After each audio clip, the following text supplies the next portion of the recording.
আমরা যারা শ্রমিক কল্যাণ ফেডারেশনের আজকের এই সম্মেলনে এই ব্যানারের সাথে সংযুক্ত হয়েছি, আমাদেরকে সকালবেলা যখন হাইয়া আলাস সালাহ হাইয়া আলাল ফালাহ মুয়াজ্জিন আযান দেবে, তখন সাথে সাথে উঠে পবিত্র হয়ে মসজিদে গিয়ে বাজামাত নামাজ আদায় করার অভ্যাস তৈরি করতে হবে। আমাদেরকে আল্লাহর যত ফরজ ইবাদত আল্লাহ তাআলা আমাদের জন্য ফরজিয়ত হিসেবে আল্লাহ তাআলা দিয়েছেন, সব ফরজ ইবাদতগুলো আমাদের মানতে হবে। সকল প্রকার হারাম কাজ থেকে বিরত থাকতে হবে। শ্রমিক কল্যাণ ফেডারেশনের সাথে থাকবেন, শ্রমিক কল্যাণ ফেডারেশনের পরিচয় দেবেন। গাড়ি দাঁড়াইছে, একটু জাম হয়েছে, 10 টাকার জায়গায় 20 টাকা নিচ্ছেন। কেউ যখন বলো যে 20 টাকা নেন কেন, কাজে উঠলো উঠ না, এটা দিছে কানি টান। এক পা আছে গাড়িতে উঠছে, লটকে আছে, দিছেন গাড়ি টান। এরকম হওয়া যাবে না। আপনাকে ড্রাইভিং এর পাশাপাশি মানুষকে সম্মান করা শিখতে হবে, মানুষকে শ্রদ্ধা করা শিখতে হবে, মানুষকে ভালোবাসা দিয়ে কথা বলার অভ্যাস আপনাকে তৈরি করতে হবে। ড্রাইভার মানি খারাপ কথা বলে এইটা না, ড্রাইভার মানি সুন্দর কথা বলে, আদর্শিক কথা বলে, ভালো ব্যবহার করে। এই অভ্যাস আমরা শ্রমিক ময়দানে শ্রমিক কল্যাণ ফেডারেশনের কর্মীরা পরিচয় আমরা তুলে ধরবো, পারবো ইনশাআল্লাহ। 3 নম্বর, আমরা যারা শ্রমিক কল্যাণ ফেডারেশনের সাথে আছি, একের দুঃখে দুঃখী হতে হবে, একের সুখে সুখী হতে হবে। আপনার একজন ভাই, তার মেয়ে বিয়ে উপযুক্ত হয়েছে, টাকার জন্য বিয়ে দিতে পারে না। আপনার দায়িত্বে প্রত্যেক ভাইয়ের পক্ষ থেকে, এখন আমরা করি কি, কেউ একটা বিয়ের দাওয়াত দিছে, আমি একটু খোলামেলা কথা বলতেছি, আমির সাহেব চলে আসছেন, ওনারা বক্তব্য রাখবেন। বিয়ের দাওয়াত দিছে, আমরা 1000 টাকার গিফট একটা নিয়ে এইভাবে দিয়া ছবি একটা তুলি, 30 জন গিয়ে খেয়ে চলে আসতেছি না। বিয়ের দাওয়াত দেওয়ার পর এই 100 জন ভাই যদি 100 টাকা করে দিয়ে 10,000 টাকা হয়। 2 জন প্রতিনিধি গিয়ে কেউ না দেখে মতো তার ঘরে গিয়ে তার হাতে তুলে দেন, বলেন যে তুমি এটাতে বিয়েতে খরচ করো। একজন 100 টাকা করে দিলে বেশি হয়? আমরা কি এই কাজ করি না। এই কাজ আমরা করব। কারো বোনের, আমার কোন বোনের বিয়ে ডেলিভারি হচ্ছে, ডেলিভারি কেস, তার খরচ নেই। আপনি জানেন আপনার একজন ড্রাইভারের ডেলিভারি কেস, তার পকেটে টাকা নেই, তার খবর নিয়ে ডেলিভারির সময় যে 5,000 টাকা খরচ হয়েছে, ওখানে আপনার চাঁদা তুলে 50 টাকা করে তুলে তার হাতে 2,000 টাকা তুলে দেন। কোন ভাই মারা গেছেন, আমাদের চট্টগ্রাম মহানগরীতে প্রায় বুলার ড্রাইভার, একজন ড্রাইভার মারা গেলে বুলা পাঠাইতে 30,000 টাকা খরচ হয়। বুলা পাঠানো খরচ হয় কমপক্ষে 30,000 টাকা। আলহামদুলিল্লাহ, এই পর্যন্ত যত ড্রাইভার মারা গেছে, আমি 17 সাল থেকে এই পর্যন্ত বলতে পারবো, একটা ড্রাইভারও আমাদের তত্ত্বাবধান ছাড়া যায় নাই, আমরা পাঠিয়েছি। ঠিক কিভাবে, আপনি যখন কোন এই ভাই মারা গেলেন, আপনি মারা গিয়ে শুধু ওখানে জানাজা পড়ার জন্য যাওয়ার দরকার নেই। আপনি তার দফন কফন, তার কবরস্থ করা, হাঁটিয়ে তৈরি করা, তার এই খরচ দেওয়ার জন্য আপনাকে ব্যবস্থা করতে হবে। আমরা কি সেটা করি? আমরা করি না। আমরা জানাজা পড়তে যাই, তারপরে একটা ছবি দিই, জানাজায় উপস্থিত ছিলাম, সামাজিক কাজ হয়েছে না। এই কাজ আমার নয়। আমার কাজ হচ্ছে তার কফনের ব্যবস্থা করা, তার দফনের ব্যবস্থা করা, কবরের ব্যবস্থা করা, হাঁটিয়ার ব্যবস্থা করা, এগুলি করা, যাতে ওই পরিবার ওই দিন দাফন কফন নিয়ে তার কোনো টেনশনই করতে না হয়। কোন পরিবারে নতুন বাবু এসেছে, আপনার একজন ভাইয়ের পরিবারে নতুন বাবু এসেছে, আপনার দায়িত্ব হচ্ছে প্রথম মিষ্টির প্যাকেট এবং একটা গিফট প্যাকেট নিয়ে, তোয়ালে নিয়ে তা হাজির হওয়া। মরলেও আপনি থাকবেন, বাঁচলেও, জন্ম নিলেও আপনি থাকবেন। এটাই হচ্ছে শ্রমিক কল্যাণ ফেডারেশনের কাজ। পারবো ইনশাআল্লাহ। সাথে সাথে প্রিয় ভাইয়েরা, আমরা যারা আছি, ট্রাফিক আইন কেউ মানে না। আমাদের প্রশাসনের সম্মানিত কর্মকর্তা এসেছেন, আমি অনুরোধ করব, আপনারা ট্রাফিক আইন নিজেরা মানেন। আপনারা যদি মেনে চলেন, উনি না মানাইতে চাইলে ওনার পক্ষে সম্ভব না। আপনাকে আপনার কার্যক্রমের উপর যাতে কোনো মানুষ কষ্ট, ট্রাফিক আইন আপনারা মেনে চলবেন। মেনে চলার ক্ষেত্রে মানুষকে সহযোগিতা করবেন। গাড়ি যাচ্ছেন, একটা রাস্তা আছে, এদিক থেকে ধরেন গলি বেরিয়েছে, আপনি গাড়িটা নিয়ে গলির মুখে রাখছেন কেন? ওই দিক থেকে আসতেও বন্ধ হয়ে যায়, এদিক থেকে যেতেও বন্ধ হয়ে যায়। আপনার কারণে অন্য গাড়িগুলি জাম হয়ে যায়। আপনি হয়তো একটু সামনে যান, নাহলে পিছনে আসেন। কেউ যখন এসে বলে যে ভাই মুখে দাঁড়িয়েছে কেন, কজ তোর বাবার রাস্তা নেই, নথি ইনকিউরে খাই নিয়ে দে। আমরা কি এই আচরণ করব না। আমরা মানুষের যাতায়াতের পথ রেখে ট্রাফিক বিভাগের আইন মেনে আমি গাড়ি পরিচালনা করব। প্রিয় ভাইয়েরা, আমি কিছু খোলামেলা কথা বললাম, নেতারা ছিল না, বক্তাও ছিল না, এই জন্য আমি কিছু খোলামেলা কথা বললাম। আমি আপনাদেরকে অনুরোধ করব, শ্রমিক কল্যাণ ফেডারেশন মানে হচ্ছে একটি আদর্শ সংগঠন, শ্রমিক কল্যাণ ফেডারেশন মানে একটি নৈতিক সংগঠন, শ্রমিক কল্যাণ ফেডারেশন মানে চাঁদাবাজ মুক্ত, সন্ত্রাস মুক্ত, হ্যাঁ, অন্যের মাথায় বড় রেখে খাওয়ার মতো মানসিকতা মুক্ত একটা সংগঠন। অতএব আমরা যারা শ্রমিক কল্যাণ ফেডারেশনের সাথে সম্পৃক্ত হয়েছি, আমি অনুরোধ করব আমাদের চলার পথে আমরা নৈতিকতার সাথে চলবো, আল্লাহকে ভয় করে চলবো, রসুলের আদর্শকে আমরা ধারণ করব, আমরা আইন মেনে চলবো এবং আমরা অনৈতিকভাবে কাউকে এক টাকাও ছাড়া দেব না। এটা যদি প্রশাসনের কোন কর্মকর্তা এসব আপনাকে কানে কানে বলে টাকা চাই, ভিডিও করে আপনি আমাদের কাছে পাঠিয়ে দেবেন ইনশাআল্লাহ। চাঁদাবাজি বন্ধ করার জন্য, মাস্তানি বন্ধ করার জন্য, টেন্ডারবাজি বন্ধ করার জন্য, টেম্পো স্ট্যান্ড থেকে চাঁদা নেওয়া বন্ধ করার জন্য 5ই আগস্ট বিপ্লব হয়েছে এবং নতুন বাংলাদেশের যাত্রা শুরু হয়েছে। অতএব কোন শ্রমিক নেতা, কোন শ্রমিক ইউনিয়ন, কোন প্রশাসনিক কর্মকর্তা কাউকে আমরা চাঁদা দেবো না, চাঁদা নেব না, এটাই হচ্ছে আমাদের সাথে উপস্থিতি। আমাদের আজকের এই শ্রমিক সমাবেশের প্রধান অতিথি অনেক সুন্দর দিক নির্দেশনামূলক গুরুত্বপূর্ণ বক্তব্য রেখেছেন। ওনার বক্তব্যে আজকে পরিবহন সেক্টরের বাইরের দায়িত্ব, কর্তব্য এবং করণীয় সম্পর্কে উনি গুরুত্বপূর্ণ আলোচনা করেছেন। এই আলোচনাগুলো যদি আমরা ধারণ করতে পারি, আমল করতে পারি, আমরা শ্রমিক সেক্টরে, পরিবহন সেক্টরে একটি গুরুত্বপূর্ণ সংগঠন আমরা মজবুত করতে পারবো বলে আমরা বিশ্বাস করি। সম্মানিত উপস্থিতি, আমি শুধুমাত্র শুভেচ্ছামূলক বক্তব্য একটি কোরআন কারীমের আয়াত দিয়েই আমি শেষ করতে চাই। আল্লাহ তাআলা শ্রমিকদেরকেই এবং পরিবহন সেক্টরের বাইরের কথাই কোরআন কারীমের একটি গুরুত্বপূর্ণ আয়াতে বলেছেন এবং এই আয়াতেই আপনাদের সম্মান দিয়েছেন, মর্যাদা দিয়েছেন, দায়িত্বের কথা বলেছেন। সবাইকে আমি বলবো এই আয়াতটি কোরআন কারীম থেকে নিজে জানার জন্য, পড়ার জন্য। সূরা বনী ইসরাইল 70 নম্বর আয়াত, সূরা বনী ইসরাইল 70 নম্বর আয়াত। সে আয়াতে আল্লাহ তাআলা বলেছেন, বিসমিল্লাহির রহমানির রহিম, ওয়া লাকাদ কাররামনা বনী আদম ওয়া হামালনাহুম ফিল বিররি ওয়াল বাহরি ওয়া রাযাকনাহুম মিনাত তাইয়্যিবাত। এই আয়াতের অর্থ হলো যে ওয়া লাকাদ কাররামনা বনী আদম, আমি বনী আদমকে সম্মানিত করেছি। কিভাবে সম্মানিত করেছি? ওয়া হামালনাহুম ফিল বিররি ওয়াল বাহরি, জলে স্থলে আমি তাদেরকে পরিবহন দিয়েছি, বাহন দিয়েছি। এই যে জলে এবং স্থলে, জলে বলেন নৌকা, স্টিমার, লঞ্চ, শিপ, জাহাজ, এগুলো হলো জলের বাহন। আর স্থলের বাহন হলো এই গাড়ি ঘোড়া। এগুলো যে বাহনের, আপনাদের যে বাহনের মাধ্যমে আপনারা রিজিক আয় করেন, পরিবারের ভরণ পোষণ ব্যয় নির্বাহ করেন, পরিবার চালান, সে গুরুত্বপূর্ণ আপনাদের কথাই আল্লাহ তাআলা কোরআনে কারিমে বলেছেন। এরপরে বলেছেন ওয়া রাযাকনাহুম মিনাত তাইয়্যিবাত, এই পরিবহনের মাধ্যমে আমি আপনাদের পবিত্র রিজিকের ব্যবস্থা করেছি। সম্মানিত ভাইরা, এই পরিবহনের বাইরের কথা কোরআনে কারিমে আল্লাহ তাআলা বলার মাধ্যমেই আল্লাহ তাআলা শুরুতেই বলেছেন আমি আপনাদেরকে সম্মান দিয়েছি, মর্যাদা দিয়েছি। আজকে যে রব্বুল আলামিন আপনাকে একটি সম্মান এবং মর্যাদা দিয়েছেন, আপনাদের কথা কোরআনে কারিমে উল্লেখ করেছেন, এর মাধ্যমে আপনাদেরকে বিশাল একটি জিম্মেদারি এবং দায়িত্বের কথা তিনি স্মরণ করে দিয়েছেন। সেই দায়িত্ব পালনের জন্য, সেই সম্মানকে ধারণ করার জন্য আজকে শ্রমিক কল্যাণ ফেডারেশন আপনাদেরকে সম্পৃক্ত করে, সংঘবদ্ধ করে এই গুরুত্বপূর্ণ দায়িত্ব পালনের আপনাদেরকে, আমাদেরকে সুযোগ করে দিয়েছেন।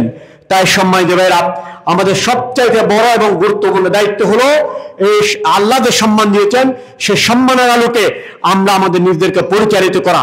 সে পরিচালিত করার গুরুত্বপূর্ণ যে দায়িত্ব, সেটি হলো কোরআনে কারিমের ভাষায় ইন্নী জাইলুম ফিল আরদি খলিফা, আমি মানুষদেরকে আমার খলিফা হিসেবে এই দুনিয়ায় প্রেরণ করেছি।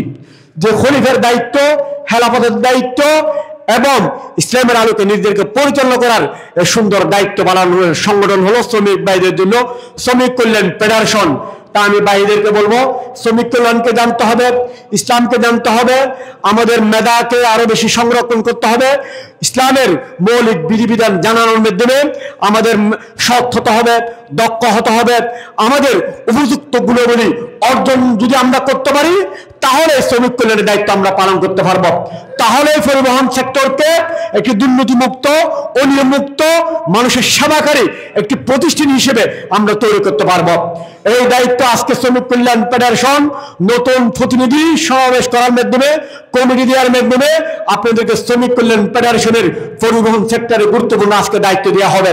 যাদের উপর দায়িত্ব আসবে তাদের এই দায়িত্বটুকু এটা বাহবা পাওয়ার জন্য নয়, এটা আবেদত্বের জন্য নয়, অহংকারের জন্য নয়। এই দায়িত্বটুকু ইসলামের পক্ষ থেকে একটি জিম্মেদারের দায়িত্ব।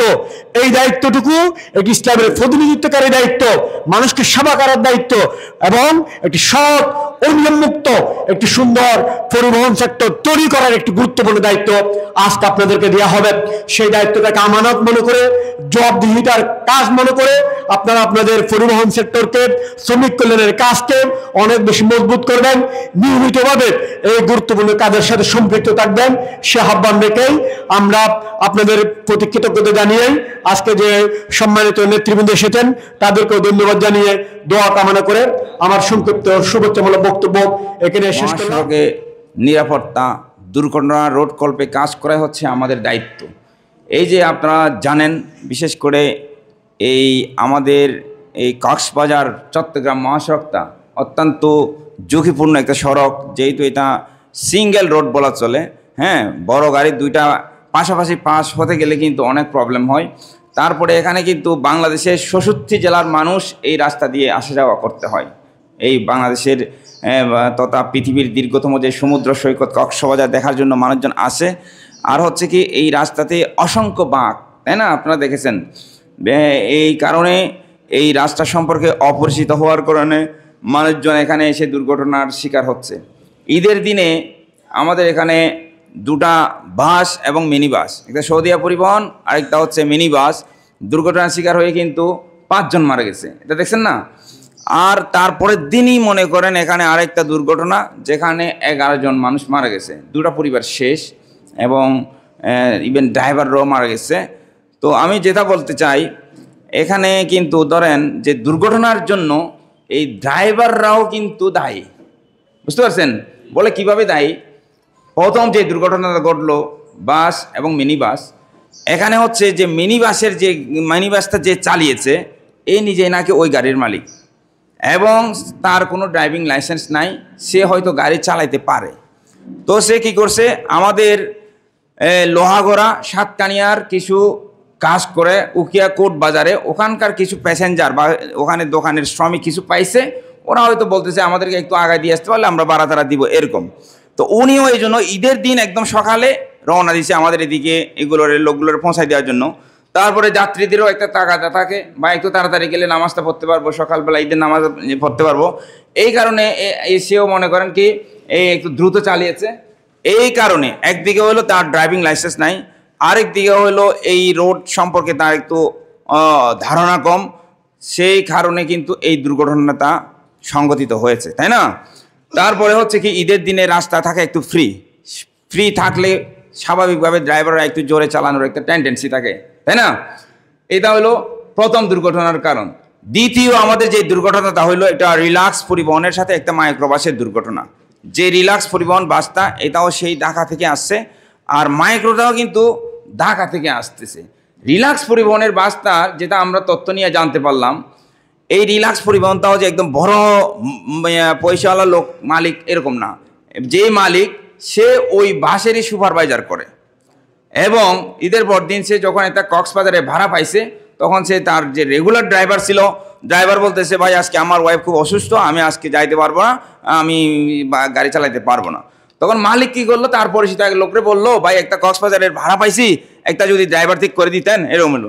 ওই লোকটা একটা ড্রাইভার ঠিক করে দিছে, যেই ড্রাইভারটা ওই যে ঢাকা শহরের মধ্যে আবদুল্লাপুর থেকে সদরঘাট পর্যন্ত সে গাড়ি চালায়, হয়তো ছোটো বাস বা যে কোনো গাড়ি চালায় আর কি।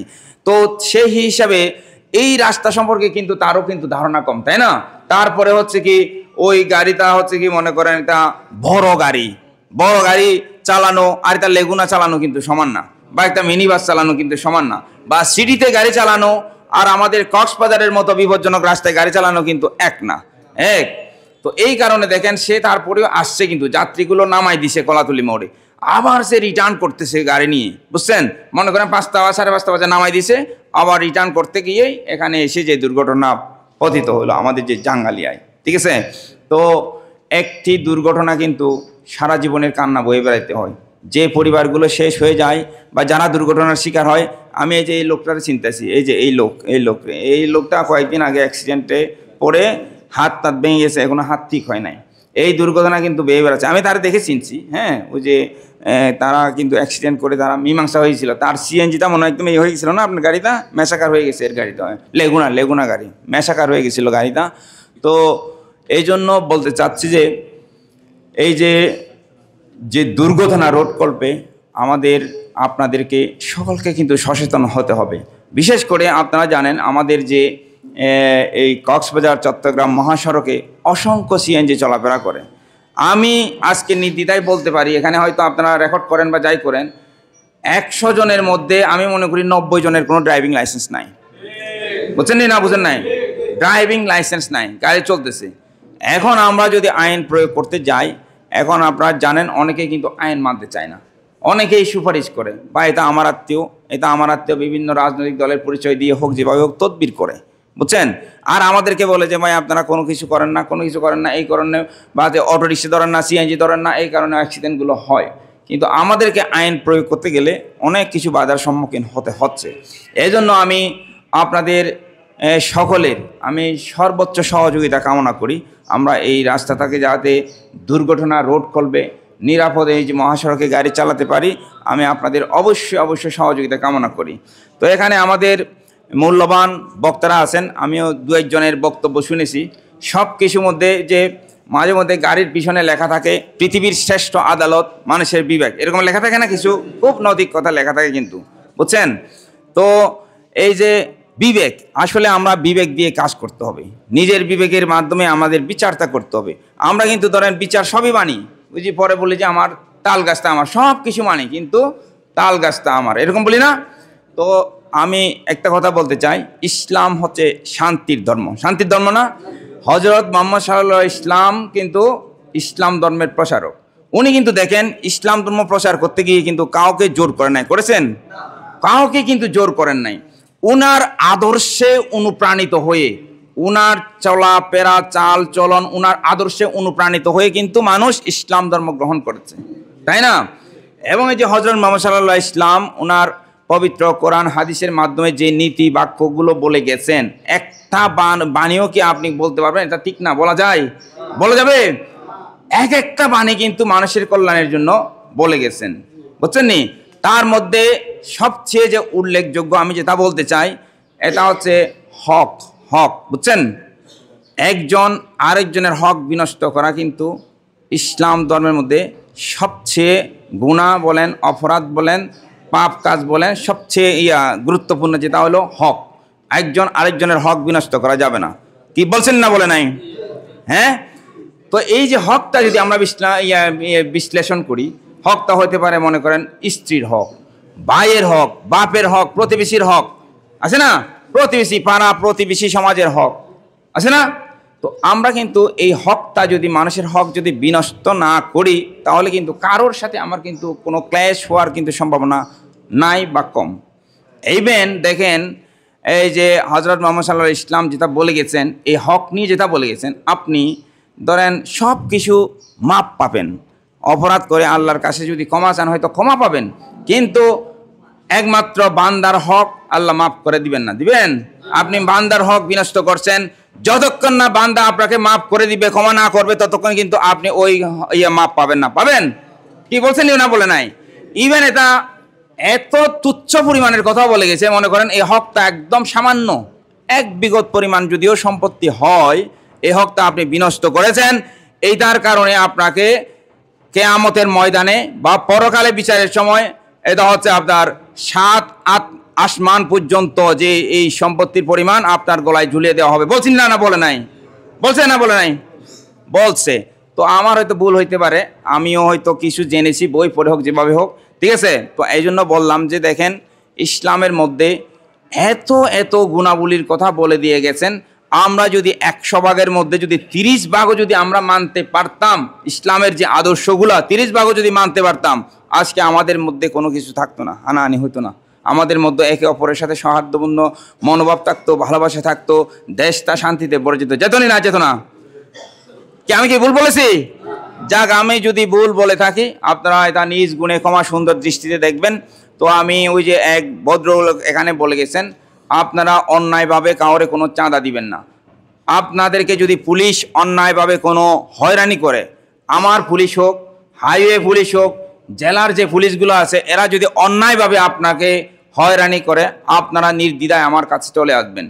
আমি যদি বলেন যে আমার জেলার পুলিশ, এখানে ট্রাফিক পুলিশ আছে না, ট্রাফিক জেলার পুলিশ কিন্তু টিআই আছে, সার্জেন্ট আছে, এরাও যদি হয়রানি করে, তাও আমার কাছে এসে বলবেন যে না, বলে আমি অন্যায়ভাবে আমাকে এই হয়রানির শিকার করা হয়েছে বা আমাকে হয়রানি করেছে পুলিশ, আমি অন্তত আমি কিছু করতে না পারি, আপনাকে অন্তত আমি উপযুক্ত একটা পথ দেখাবো, আপনি ওখানে গেলে আপনি এই প্রতিকারটা পাবেন। আর আমার হাইওয়ে পুলিশ করলে তো আমি তার বিরুদ্ধে আইনগত ব্যবস্থা নিতে পারবো, বুঝছেন? তো যাই হোক, আমি হয়তো অনেক কিছু বলে ফেলতেছি, আপনাদের কিছুক্ষণ পরে নামাজের সময় আসবে, তো আপনাদের সকলের সাথে হয়তো দেখা হয়ে বা আমারও একটা পরিচিত হওয়ার সুযোগ হয়ে আমি আবারও ওই যে আমাকে যে দাওয়াত দিয়েছেন বা আমন্ত্রণ জানিয়েছেন আনিস সাহেব, আমি তাকে ধন্যবাদ জানাই। আর এখানে যারা সম্মানিত উপস্থিতি বিভিন্ন নেতৃবৃন্দ আছেন, ওনাদের সাথেও পরিচয় হওয়ার সুযোগ হয়েছে, এই জন্য আমি আবারও সকলকে ধন্যবাদ জানিয়ে আমার বক্তব্য শেষ করছি। আলহামদুলিল্লাহ রাব্বিল আলামিন ওয়াসসালাতু ওয়াসসালামু আলা নবিয়িল কারীম ওয়া আলা আলিহি ওয়া সাহবিহি আজমাইন।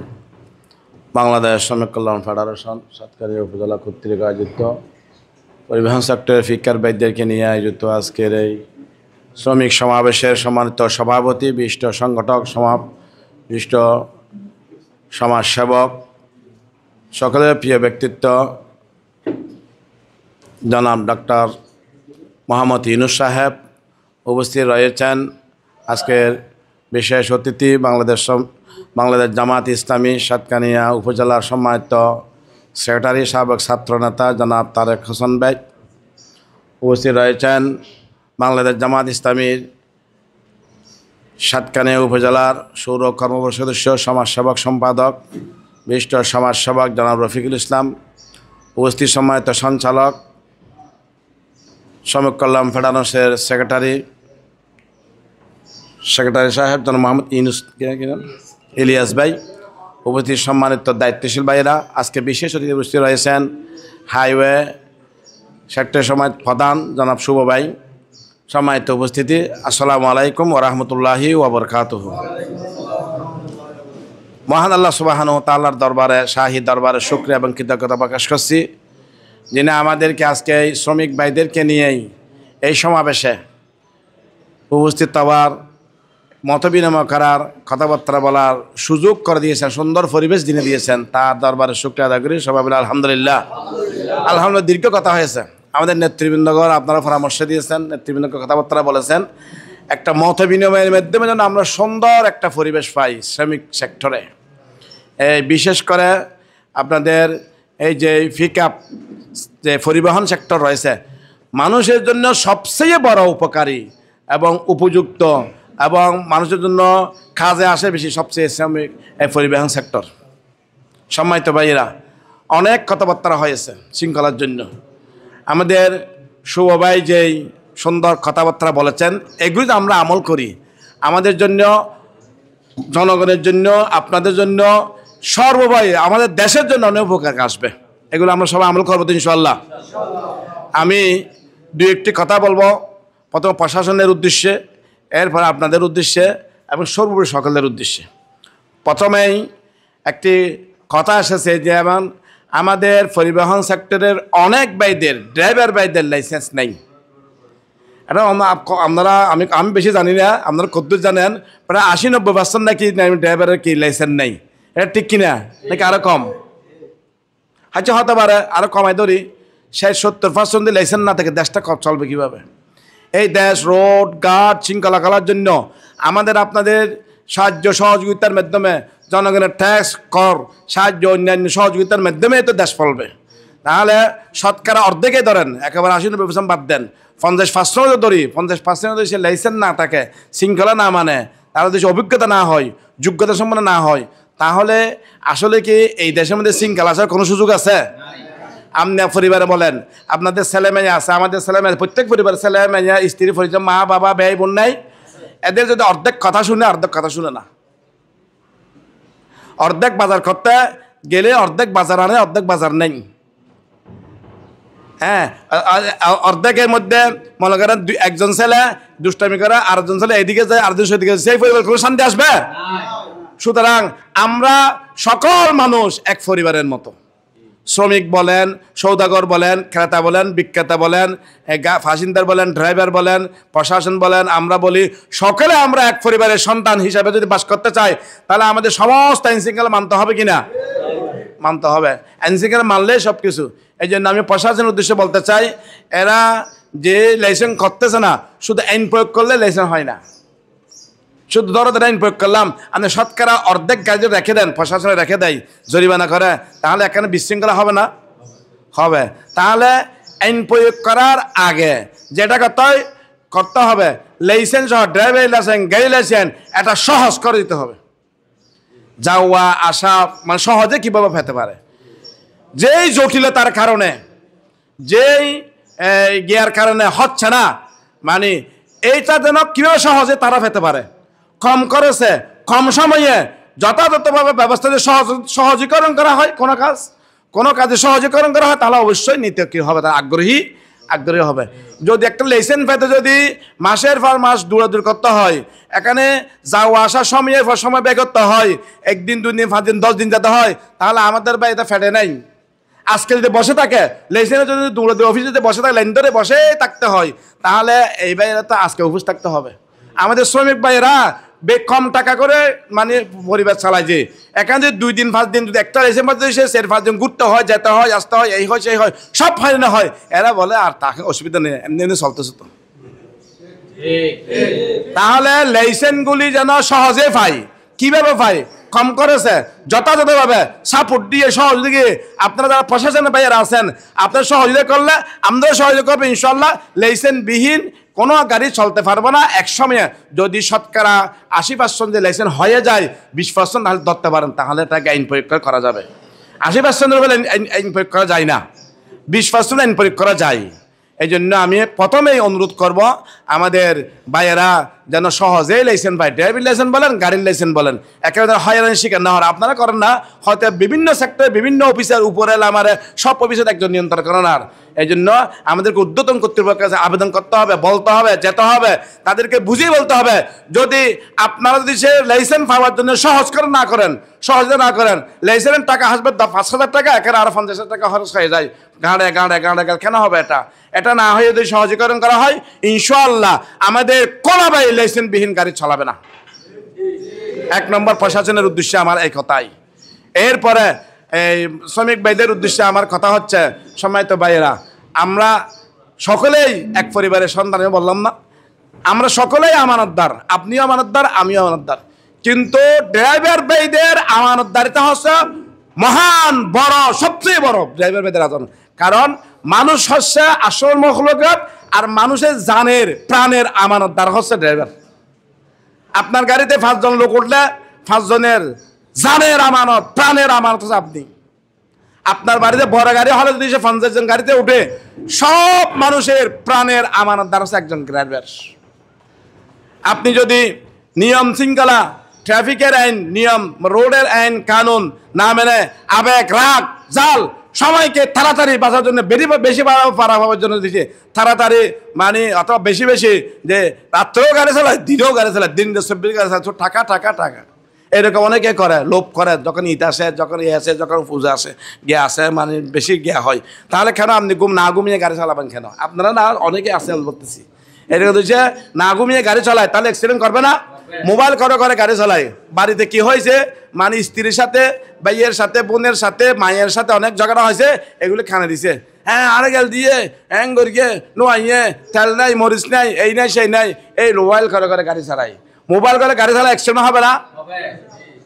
আমি আপনি যদি এই আমানতটুকু যদি রাখতে না পারি, আমি সবচেয়ে টাকার আমানত বড় আমানত নয়, এটাও আমানত। আবার এটা আবার কাগজের বলতেছি না, টাকার আমানতও আমানত, সবকিছু আমানত, ঠিক আছে। সবচেয়ে মহান বড় আমানত হচ্ছে মানুষের প্রাণের আমানত। আমি যদি অ্যাক্সিডেন্ট করে 5 জন 10 জন যে মৃত্যুবরণ করে, আমিও মারা যাই, তাহলে এই 5 জন 10 জনের প্রাণের আমানত আমি খেয়ানত করলাম না? অনেকে এটা মনে করে না, এটা আমানত দাঁড়িয়ে না, গাড়ি চালাতে দে আর ফেসা মনে হল মনে হয়, এরকম না। এরকম তকব্বুর অহংকার থাকতে পারবে না অন্তরের মধ্যে। মহাব্বত, এই যারা যে সমস্ত ফাসিন্দার আমার গাড়িতে উঠছে, এই আমাদের গাড়ির সমস্ত ফাসিন্দারের আমানত দ্বারা হলো আমি ড্রাইভার। এইরকম যদি হয়, যেমন মুসল্লিদের সমস্ত আমানতদার হচ্ছে ইমাম সাহেব। ইমাম সাহেব নামাজ যদি ভুল করে ফেলে, সমস্ত মানুষের নামাজ ভুল হয়ে যাবে না? ইমাম যদি নামাজের মধ্যে ভুল করে, উজুবিহীন নামাজ পড়ায়, তারপর নামাজকে নষ্ট করে ফেলায়, যেভাবে সমস্ত মুসল্লির নামাজ নষ্ট হয়ে যায়, সেইভাবে একজন গাড়ির ড্রাইভার তার ফাসিন্দার যতজন থাকুক না কেন, 10 জন তাহলে 10 জন, 50 জন, সব মানুষের জানের প্রাণের আমানতদার হচ্ছে একজন ড্রাইভার। এই জন্য সবচেয়ে বড় আমানতদার। কারণ টাকা পয়সা আমানতদার হচ্ছে এগুলি আসে যায়, কিন্তু স্বর্ণ বেশি মূল্যবান না? মনে করেন স্বর্ণের আমানতদার হলে বেশি মূল্যবান কেন? ও স্বর্ণ, মানুষের তো প্রাণ তো স্বর্ণের চেয়েও বেশি, মানুষের প্রাণ জান স্বর্ণের চেয়েও বেশি না? তো আমি আপনার উপরে এখানে উঠছে বড় বড় প্রফেসর, বড় বড় আলেম, বড় বড় অনেকে উঠে না, এরকম উঠে না, সকলে মানুষ হিসেবে সমান। আবার বড় এখান থেকে তো সুনাগরিক, বড় নাগরিক একজনের দ্বারাই পুরো সাতকানিয়া, পুরো বাংলাদেশ ক্ষতিগ্রস্ত হতে পারে, এইরকম অনেক লোকটা আপনার গাড়িতে উঠে। তাহলে আপনি যদি সে অবহেলার কারণে, মোবাইলের কারণে, একটু গিয়ার করার কারণে যদি আমি অ্যাক্সিডেন্টের মাধ্যমে তাকে ধ্বংস করে ফেলি, তাহলে এই আমানতদারিতার গুনাহ মানে জবাবদিহিতা আপনাকে, আপনি মরলো আপনাকে ক্ষতি, এবং আপনি আরেকজন মারা গেলে এটাও আপনাদেরকে জবাবদিহি করতে হবে আল্লাহর নিকট। সম্মানিত ভাইয়েরা, সম্মানিত ড্রাইভার ভাইয়েরা, সম্মানিত আপনাদের ফিকাবের আজকে যারা আসছেন, আমি আপনাদেরকে অনুরোধ করতে চাই, আপনি একটু ধৈর্য ধারণ করি, একটু নিয়ম নীতি মানি, ট্রাফিক আইন মানি, তারপর আমানতদার হিসাবে যথাযথভাবে আমরা গাড়ি চালানোর জন্য চেষ্টা করি ইনশাআল্লাহ। আমি আপনাদেরকে অনুরোধ করব, তাড়াতাড়ি গেলে 10 মিনিট বাঁচবে যে, কিন্তু তাড়াতাড়ি কারো যদি অ্যাক্সিডেন্ট হয় যে আপনার জীবনটাই তো চলে যাবে, আপনার যেমন যাবে আমার যাবে এবং জনগণের যাবে। এই জন্য আপনাদের নিকট হাত জোর আবেদন করে বলবো, বেরেন মানে রাগের মাথায় এই প্রতিযোগিতা না করে এবং মোবাইল না করে, চলার সময় মোবাইল না করে, তারপর ট্রাফিক আইন না মেনে ওভারটেকের মধ্যে বেশি অ্যাক্সিডেন্ট হয়। কেন ওভারটেক আমি করবো প্রয়োজন বোধ না করবো কেন, সোজা পথে করবো, আরেকটা করবো। হ্যাঁ, এভাবে ওভারটেক করার সময় সজাগ থাকা, মোবাইল না করা সজাগ থাকা, অন্যান্য কাজে সজাগ থাকলে ইনশাআল্লাহ অ্যাক্সিডেন্ট অনেকাংশ কমে যাবে ইনশাআল্লাহ। এরপরে আমি আপনাদের বিষয়ে আরেকটি কথা বলতে চাই, সেটা হচ্ছে এই যে আজকে ফিকআপ পরিবহন সেক্টর, এখানে আরও অনেক পরিবহন নেই, এক শ্রেণীর ডাকা হয়েছে। বাংলাদেশ শ্রমিক কল্যাণ ফেডারেশন শ্রেণী ভিত্তিক কাজ করতে চাই, কারণ সমমানের আপনারা যারা ফিকআপ এখানে ড্রাইভার ভাইয়েরা আছেন, আপনাদের যদি একত্রিত করা হয়, আপনাদের ভালো মন্দ একটি কি থাকবে, এখানে উপজেলা থেকে একটা নম্বর থাকবে, আপনাদের সমিতি, আপনাদের কমিটি, সুখে দুঃখে, বালায় মন্দায়, বিপদে আপদে প্রশাসনের জন্য সহযোগিতা করা না করা সবটা আপনাদের যে আছে শ্রমিক সেক্টর হলো, পিকআপ সেক্টর হলো, এখানে একটা কমিটি হয়ে সেবা হবে।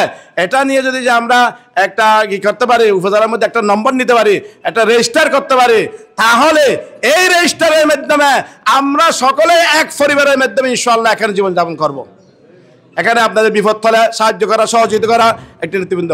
অন্যান্য নেতৃবৃন্দ আমরা দেখেছি বিভিন্ন অন্যান্য রাজনৈতিক দলে, সেখানে যারা সভাপতি, সেক্রেটারি এবং মূল কমিটি থাকে, তারাই শুধু মানে বিভিন্নভাবে বুক করে, বিভিন্নভাবে জ্ঞা করে, কোনো কারো মানে বিপদ আপদ তেমন একটা আসে না, টাকা পয়সা এনে মন্ত্রণালয় করে। ইনশাআল্লাহ বাংলাদেশ শ্রমিক কল্যাণ ফেডারেশনের মধ্যে আপনারা যদি ঐক্যবদ্ধভাবে একটা ডিফর্ম রয়েছে, পূরণের মাধ্যমে যদি আমরা একত্রিত হন, এখানে ইনশাআল্লাহ ইসলামী আদর্শ, কোরআনের আদর্শ, নৈতিক আদর্শ সবটুকু মিলে ইনশাআল্লাহ আপনাদের বিপদে আপদে, বালা মন্দ, সোনা বড় সব কিছু বাংলাদেশ জামাত ইসলামের পক্ষ থেকে সর্বাত্মক সহযোগিতা করা যাবে ইনশাআল্লাহ। এই ব্যাপারে ঐক্য থাকার প্রয়োজন আছে কিনা? ঐক্য থাকার, অন্য কোথাও থাকলে সেটা বাদ দিয়ে আজকে থেকে নতুন শপথ গ্রহণ করে আমরা যে বাংলাদেশ শ্রমিক কল্যাণ ফেডারেশনের অধীনে এই পরিবহন সেক্টর পিকআপ সমিতির মধ্যে আমরা ঐক্যবদ্ধ হবে ইনশাআল্লাহ। এখানে আমরা লাভবান হবেন আমরা, আপনারা নৈতিকভাবে লাভবান হবে, দুনিয়াতেও লাভবান হবে, আখাতেও লাভবান হবে, বিপদে আপদে পালে আমাদের ঐক্য থাকবো ইনশাল্লাহ। এখানে অবশ্যই ঐক্যবদ্ধ থাকলে যেটা উপকার এটা ভোগ করতে পারবে ইনশাল্লাহ, এটা ছোট থেকে শেষ পর্যন্ত ইনশাল্লাহ। এর বাইরেও যদি আপনাদের কোনো ভুল ত্রুটি বা বিপদ মানে মতানৈক্য হয়ে থাকে আমার সাথে যোগাযোগ করবে ইনশাল্লাহ, অবশ্যই ইনশাল্লাহ সর্বাত্মক সহযোগিতা করা যাবে ইনশাল্লাহ। এই দুটি কথা বললাম। সর্বোপরি সম্মানিত ভাইয়েরা, এই বাংলাদেশ যে জামাত ইসলামী দীর্ঘদিন পর্যন্ত যত অঙ্গ সংগঠন আছে সবাই কিন্তু 18 বছর পর্যন্ত এইভাবে আমরা প্রশাসনের থেকে সামনে নিয়ে এবং শ্রমিক ভাইদেরকে সামনে নিয়ে ওপেন ময়দানে আমরা কোনো কাজ করতে পারি নাই। আমাদের বুকের ব্যথা, আওয়াজ, আবেদন মানুষের নিকট আমরা পৌঁছাতে পারি নাই। এজন্য আমাদেরকে বিভিন্ন অপপ্রচারের মাধ্যমে, সাংবাদিক বা তার অপপ্রচারের মাধ্যমে আমাদেরকে একগরে রাখা হয়েছে, একগরে করে রাখা হয়েছে। আজকে আপনার ওপেন কথা বলতেছি, বাংলাদেশ জামাত ইসলামী, শ্রমিক কল্যাণ ফেডারেশন, ইসলামী ছাত্র শিবির সহ যত ইসলামী অঙ্গ সংগঠন আছে সবাই মিলে ইনশাআল্লাহ আগামী নতুন বাংলাদেশ আমরা গড়ব ইনশাআল্লাহ। নতুন বাংলাদেশ গড়ার জন্য শ্রমিকদের কোনো বিকল্প নাই। জামাত ইসলামী এমনভাবে আমাদেরকে সহযোগিতা করতে হবে, একটি ফাঁকির যেন দুইটি দানা থাকে। শ্রমিক কল্যাণ জামাত ইসলামের একটি ডানা, বাংলাদেশ ছাত্র শিবির আরেকটি ডানা, এই দুই ডানার উপর ভর করে ইনশাআল্লাহ আগামীতে শান্তিময় নতুন বাংলাদেশ গড়ার লক্ষ্য উদ্দেশ্যে ইনশাআল্লাহ উড়ে যাবে ইনশাআল্লাহ। এই ব্যাপারে আপনাদেরকে সর্বাত্মক সহযোগিতা করার জন্য আমি আবেদন করছি এবং একটি অনুরোধ করতেছি, এই শ্রমিক সেক্টরে এবং আপনাদের এই ময়দানে যেন কোন ফ্যাসিস্ট, আওয়ামী লীগ, অসভ্য, জালেম যেন এখানে আর ঠাঁই হতে না পারে। সম্মানিত ভাইরা, হয়তো অনেকের মধ্যে আগামী করতে এরকম আছেন, মেহরবানি করে যারা চিহ্নিত যারা সন্ত্রাসী তাদেরকে বয়কট করুন, তাদেরকে প্রশাসনের হাতে তুলে দিন। কিন্তু এখানে যদি গুটি কয়েক কিছু আনাগোনা থাকলেও তারা যদি তওবা করার মাধ্যমে তারা যদি বরাবর সংশোধন হয়ে যায়, কোনো সক্রান্ত না করেন, ইনশাআল্লাহ আপনাদের সকলকে সহযোগিতা করার জন্য থাকতে পারবে ইনশাআল্লাহ। তবে এইরকম হতে পারবে না যে ছবি তুলে এই চলে সে তুলে আগে ওখানে গিয়ে করছেন আবার এখানে করবেন, এটা হতে পারবে না ইনশাআল্লাহ। ঠিক আছে? তো কোনো সক্রান্ত, কোনো ধরনের জালেম, অত্যাচার এগুলি যেন আর এই সেক্টর হতে না পারে, এই জন্য ফাহাদারির ভূমিকা আপনাদেরকে রাখতে হবে। কারণ সবগুলো হয় স্টেশনের মধ্যে, সবকিছু কোথায় হয়? স্টেশনের মধ্যে। তাহলে আপনারা দেশে পাহারাদারি করে না, এতজন পাহারাদারি শ্রমিক কল্যাণ ফেডারেশন আল্লাহকে সাক্ষী করে, রসুলকে সাক্ষী রেখে, আদর্শকে সাক্ষী রেখে আমাদের প্রশাসনের ভাইদেরকে সহযোগিতা নিয়ে যদি জনগণের সাথে একাত্মতা হয়ে এখানে আর জালেম কোনো ব্যক্তি এখানে আর আসতে পারবে না ইনশাআল্লাহ। আগামী নির্বাচনে সর্বাত্মকভাবে ঐক্যবদ্ধভাবে ভূমিকা রেখে নতুন বাংলাদেশ, শোষণহীন বাংলাদেশ, বৈষম্যহীন বাংলাদেশ, এখানে সকল নাগরিক সমান অধিকার পাবে। হিন্দু, বৌদ্ধ, খ্রিস্টান, মুসলমান সকলেই মিলে আমরা নতুন বাংলাদেশ গড়ব, যার নাগরিক হিসেবে প্রত্যেক নাগরিক নিশ্চিত অধিকার পেয়ে শান্তিতে, সুখে শান্তিতে বসবাস করতে পারবে ইনশাআল্লাহ। এই জন্য জামাত ইসলামী আপনাদেরকে সর্বাত্মকভাবে আহ্বান করতেছে, সহযোগিতার আমি আহ্বান করতেছি। সকলে ঐক্যবদ্ধ থাকুন, আসুন, বসুন, সহযোগিতা করুন, আদর্শ মোতাবেক চলুক। ধন্যবাদ। বাংলাদেশ জামাত ইসলামী এবং বাংলাদেশ শ্রমিক কল্যাণ ফেডারেশন, পরিবহন সেক্টর ফিকাপ। ধন্যবাদ। রাখবো আমরা রাস্তায় চলার সময় একে অপরের সাথে সুন্দর ব্যবহার করে চলবো এবং একে অপরের সুন্দর ব্যবহার করে চালাবো। এই যে আমাদের আজকে হাইওয়ে থানার ওসি শুভ ভাই, উনি আমাদেরকে যে দিক নির্দেশনা দিচ্ছে, এই দিক নির্দেশনা দেখে আমরা চলবো। রাস্তার মধ্যে আমরা একটু যদি ঠিকভাবে চলি তাহলে আমরা অ্যাক্সিডেন্ট থেকে আমরা মুক্ত হবো। তা আমি আমার ড্রাইভার পার্টির প্রতি সবচেয়ে বেশি একটা অনুরোধ রাখবো, এটা আমরা রাস্তায় চলার মধ্যে কেউ কারোর সাথে অভদ্রভাবে কথা বলবো না, সম্মানের সাথে কথা বলবো। যদি এটা আমরা করে চলতে পারি তাহলে আমাদের মধ্যে আর কোনো বৈষম্য থাকবে না, সবাই এক কাতারে করে আমরা চলতে পারবো। আর আজকে যে কমিটি ঘোষণা করা হয়েছে, আমি আমার বাদেরকে অনুরোধ করবো এই কমিটিকে যেন আরো সামনে এগিয়ে নিয়ে যাওয়া যায়, এটার জন্য আপনারা সবাই আমাদেরকে সহযোগিতা করবেন।